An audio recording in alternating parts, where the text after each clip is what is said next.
Hello class 8 students. We were doing lesson number 7 sound, in which I told you about the important terms like amplitude, frequency, time period, etc. Now today I will teach you the characteristics of sound. The three characteristics of sound through which two sounds can be distinguished from one another are loudness, pitch or shrillness, and quality or timbre of waveform. Now a sound is characterized by its amplitude and frequency. Depending upon the amplitude and frequency of the sound wave, two sounds can be distinguished by means of loudness, pitch and quality. I'll start with the first characteristic, that is the loudness of a sound.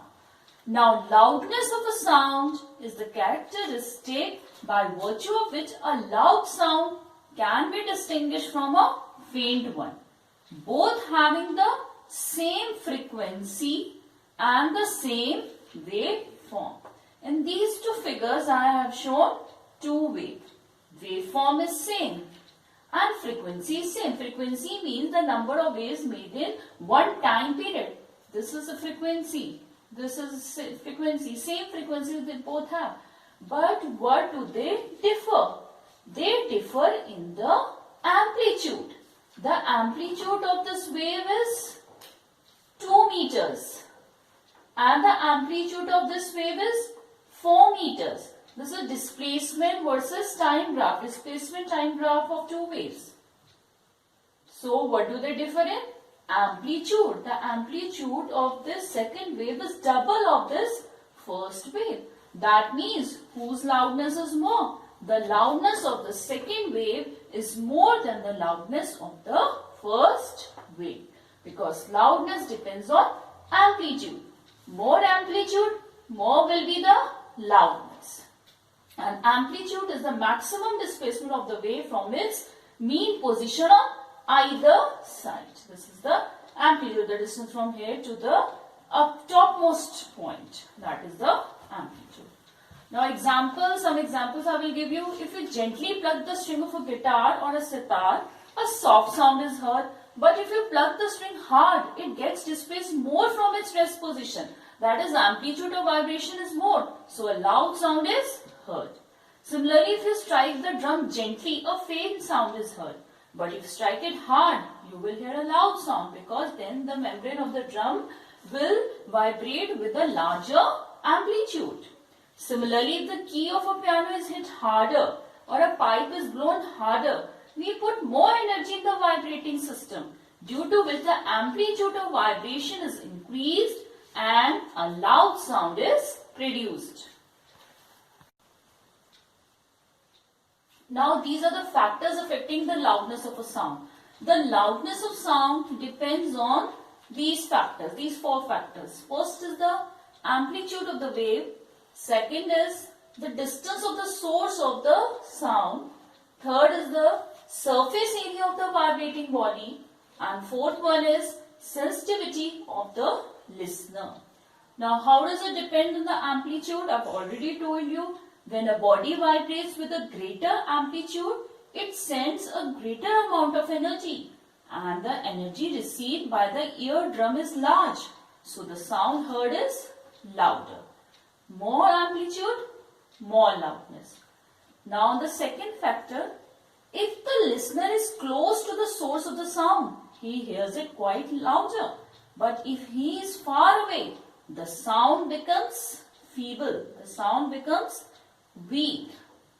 Suppose you are sitting very close to a drum or any other musical instrument, then obviously you will hear a louder sound, and you go far away from it. More distance increases, then you will hear a very feeble sound, very weak sound. So less distance, more will be the sound heard. More distance, less will be the loudness of the sound heard. The third factor is the surface area of the vibrating body. Now, a vibrating body sends forth a greater amount of energy, so amplitude of vibration is very large if the surface area of the vibrating body is also large. More surface area, louder is the sound heard. For example, if you take two drums, one is small and the other big, and you beat them one by one to produce vibrations in them, you will notice that the sound produced by the big drum is obviously louder than that produced by the small drum. So, more surface area will produce more loudness. And the last factor is the sensitivity of the listener. The loudness of a sound depends on the sensitivity of the ears of the listener. A given sound may appear to be loud to a listener, but not so loud to another listener. To a partially deaf listener, louder sound will appear to be feeble. Now, the relationship between loudness and amplitude of wave. The loudness of a sound is directly proportional to the square of the amplitude of the wave. That means, if the amplitude is doubled, the loudness becomes 4 times because it depends on square. If amplitude is tripled, then the loudness becomes 9 times. Suppose there are two waves A and B.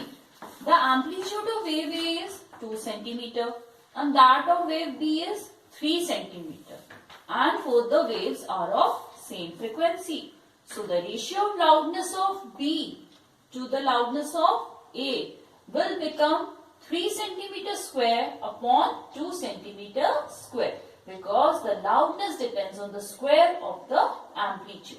So it becomes 9 upon 4, that is 9:4. Now the unit of loudness.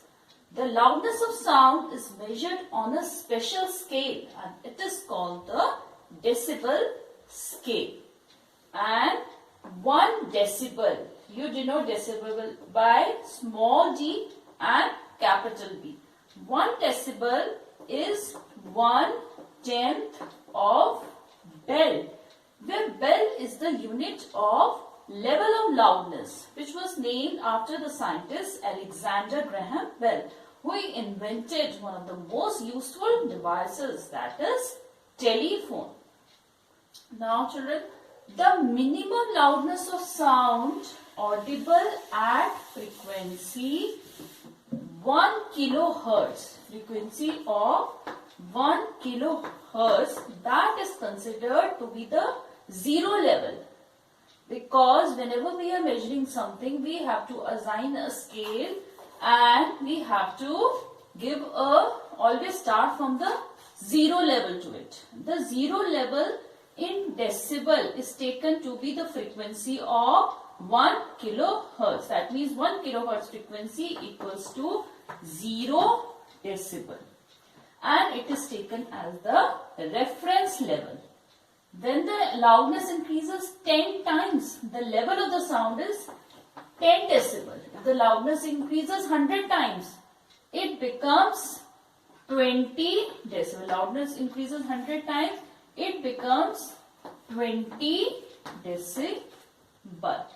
And the loudness becomes 1000 times, then it becomes 30 decibel. Now, the table given on page 129 of a textbook shows the level of sound produced by some objects.